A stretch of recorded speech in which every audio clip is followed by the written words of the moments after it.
Yeah, so Steph hit a game-winning three in overtime versus my Celtics, obviously. And Mm. Shaq says that Steph Curry belongs in the GOAT conversation now. We already know who your GOAT is, but where do you think that Steph Curry lines up as in the GOAT debate? He's not in He's, it. oh, He's not in it. No, I mean, but this is why, like, I love Shaq, and Shaq also said he's like Steph's better than I was. We can have that discussion. Obviously, couldn't find two more different players, but like in all-time rankings, we can have that discussion. Shaq is very generous of spirit when it comes to like other uplifting legendary guys. players versus him. Yeah, the only guy he always tries to tear down is Barkley and other modern centers. Modern centers and Barkley he tries to tear down, but all the other guys, like the legends before him and the current legends, he's great about. But the GOAT conversation, he's not in it. He's just not. There is so I don't want to spend a ton of time on this because the problem with doing this is Well, he is the you greatest end shooter up of all time. I guess that's a different sure. thing. Yeah, definitely. Yeah. He's the greatest shooter of all time, and he might be the best ball handler of all time. Kyrie, Pistol Pete, actually, are in that discussion. His godfather, Rod Strickland, not quite to that level, but Is up Magic there. in that or no? No, Magic's the greatest passer of all time, right? You know what I mean? Copy. And so there, but Magic, I mean, Magic's LeBron size. Magic Right. was a great ball handler for his size. But no. I think Steph and Kyrie are the two best ball handlers I've ever seen. But the problem with doing this is we then end up tearing a guy down. If you say, Demonte, this is a terrible analogy. I apologize. What's a food you like? Like that you, every time you eat it, you enjoy it. But it's not just something you like. Like, that's good. A burger from In-N-Out. It's all right. In and out. Good. Does what it Okay, needs that's to do. good. That's good. Okay. So you enjoy that. You like that. When you have it, you're happy. But if I were to say the burger from In-N-Out is the single greatest food in the world, you would then end up spending time talking about why it's not.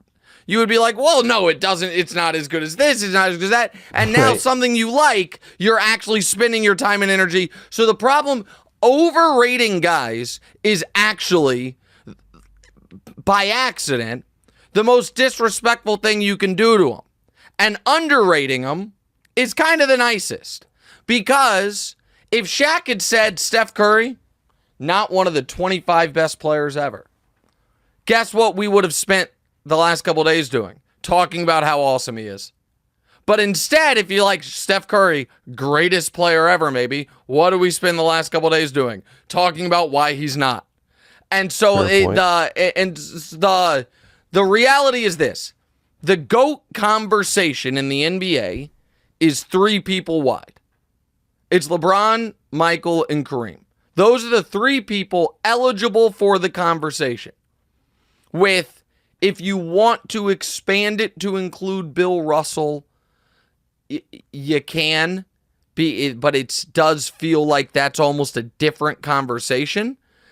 But then after that, that next group of the greatest players ever, that has Magic, that has Kobe, that has Bird, that has Duncan, that has Wilt, that has Shaq, that has Akeem, that has Steph, that is Bird, if I didn't mention him. In that group, you can make an argument for Steph against any of them.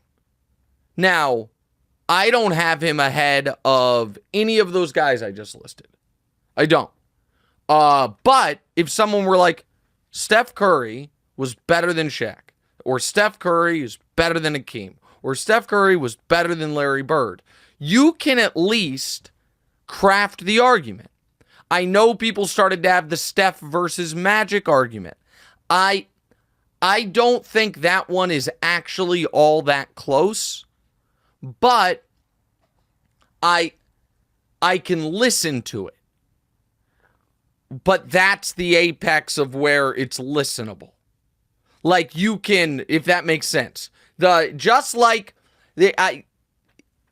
think you can at least, without making a fool of yourself, make the Steph was better than Kobe argument.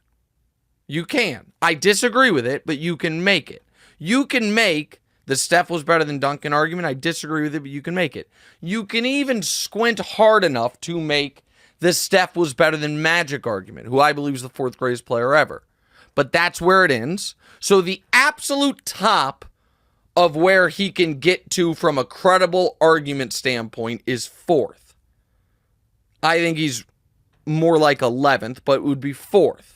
And the absolute bottom, if you do the opposite of it, every guy who has a credible argument is better than him, give it to him. So that would mean Magic, other than your top three that I've already said, right? So obviously you have LeBron, Kareem, Michael. And then I'm not going to do order, but I'm going to do the guys. I'm going to try to do them off the top of my head. If I'm missing anyone obvious, say it in my ear. But you would have Magic, you would have Russell, you would have Wilt, you would have Duncan, you would have Kobe, you would have Bird, you would have Akeem, you would have Shaq, you would have Moses, you would have Dr. J, you would have, and again, I have Steph ahead of Moses and Dr. J, but I'm just trying to, you would have Isaiah Thomas, you would have Kevin Durant. Am I leaving anybody out? I hope I'm not. I think I listed all. So that's 15. Go ahead, Daniel, or anybody, if you think I'm leaving out somebody obvious. Giannis and Jokic would be guys that at some point, you know what I mean, that you would anticipate moving into that realm, not there yet. So here's the point I'm making. You cannot have an intelligent conversation about Steph Curry's all-time ranking and have him lower than 16 or higher than 4. Anywhere from 4 to 16, you can make a semi to wholly credible case for. Anywhere out lower than that, if all of a sudden you're like D Wade was better, Dirk was better, because those are Barkley was better, those are the guys in the next kind of grouping, you sound ridiculous. And anywhere above, I think above 6, you probably sound semi-ridiculous, but you at least can craft the argument of Steph versus Magic. You can craft it. But anywhere above that, you sound ridiculous. So he has to be, if you want a seriously taken ranking, somewhere from 4 to 16 all-time in the Pantheon. And so anything lower, you're going to sound like a total hater, and anything higher, you're being ridiculous. Hey, thanks for watching. Hit the subscribe button to get more from the show, and make sure to click the bell to get notified every time new content drops.